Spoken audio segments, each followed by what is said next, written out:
Tout commence avec de fines planchettes de cèdre, soigneusement rangées dans un atelier parfaitement propre, prêtes pour leur transformation.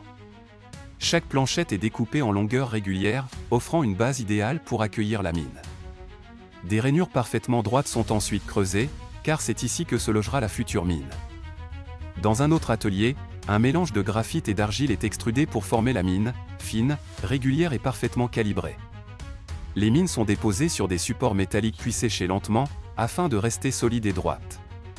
Une à une, elles sont insérées avec précision dans les rainures du bois, sans jamais dépasser d'1 millimètre, puis une seconde planchette vient refermer l'ensemble, emprisonnant délicatement la mine. Le bloc est ensuite pressé, consolidé, et transformé en une longue bande prête à être découpée en dizaines de crayons, chacun déjà parfaitement droit.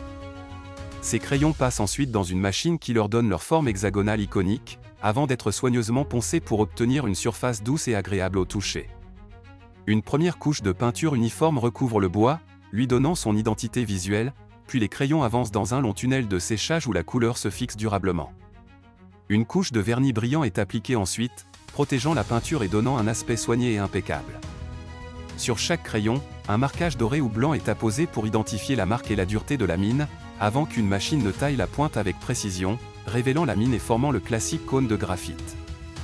Chaque crayon est inspecté avec minutie, droiture, peinture, mine, tout doit être parfait. Certains crayons sont testés sur une surface blanche pour vérifier la douceur et l'intensité du trait.